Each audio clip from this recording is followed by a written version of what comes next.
అండి. సార్ మొన్న రీసెంట్లీ పవన్ కళ్యాణ్ గారు హెలికాప్టర్లో వెళ్ళి ఏదైతే ల్యాండ్స్ అనేది కబ్జా ఉన్నాయో దాంట్లో పాయింట్ అని పెట్టి దాని మీద ఎంక్వైరీ పెట్టడం జరిగింది. దీంట్లో పెద్దిరెడ్డి గారు దాదాపు 70 ఎకరాలు దీన్ని కబ్జా చేశారని అంటారు. మీరు ఏమంటారు సార్ దీని గురించి? ఖచ్చితంగా భారీ కబ్జా జరిగింది. అప్పట్లో ఎప్పటి నుంచో ఆ పేరు వినబడుతుంది. పవన్ కళ్యాణ్ గారు వెళ్ళిన తర్వాత అది కూలంకోసంగా చర్చించడం జరుగుతుంది. ఎందుకంటే పెద్దిరెడ్డి రామచంద్రారెడ్డి అనేవాడు చూడటానికి మాట్లాడడానికి ఒక వెనుకుతూ మాట్లాడతాడు, ఒక అమాయకుల్లో మాట్లాడతాడు. కానీ అతి పెద్ద కబ్జా చేసినటువంటి వ్యక్తి ఎవరన్నా పెద్దిరెడ్డి రామచంద్రారెడ్డి.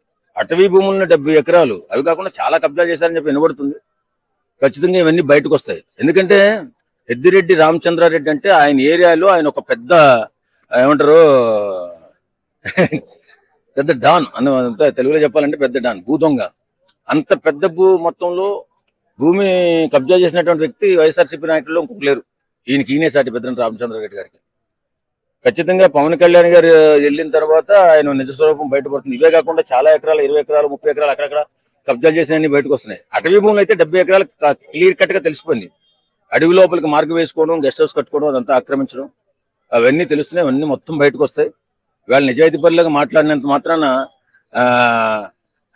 దొంగ నిజాయితీపరుడు కాలేడు.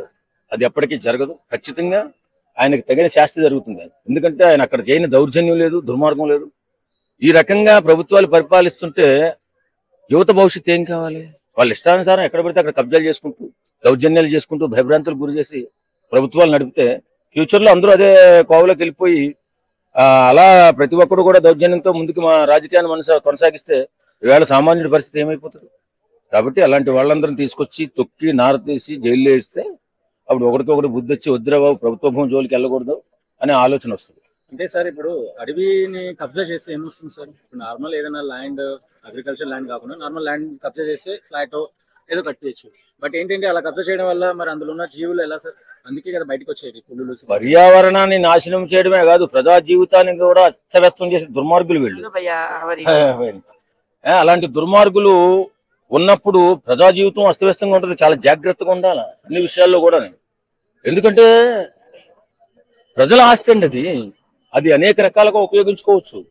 వాళ్ళ పర్యావరణాన్ని కాపాడుకోవాలంటే ముఖ్యంగా అడవులు కావాలి. వాళ్ళ మనం శ్వాస పీల్చుకోవాలంటే అడవులు కావాలి. కాబట్టి అప్పట్లో చంద్రబాబు నాయుడు గారు కృష్ణకాంత్ పార్క్ ని ఒక దుర్భిన్నంగా ఉన్నటువంటి దీన్ని పార్కులా తయారు చేసి అద్భుతంగా వేల మంది ఆక్సిజన్ పీల్చుకుని వేళ వాకింగ్ పార్క్ అయింది ఇది. కాబట్టి ముందు చూపుగా అడవులు కానీ ఇక్కడ ఉన్నటువంటి చెరువుల్ని, కుంటల్ని అన్నింటినీ కాపాడుకోవాల్సిన బాధ్యత ప్రతి ఒక్కరి మీద ఉంటది. ఎవడో రాజకీయ నాయకుడు వచ్చి అడ్డగోలుగా దోసుకుని పోతుంటే చూస్తూ ఊరుకుంటే ఇలాగే జరిగిపోతే మరి పర్యావరణం దెబ్బతింటే పొద్దున్న భవిష్యత్తు నాశనం అయ్యే ప్రమాదం కూడా ఉంటుంది.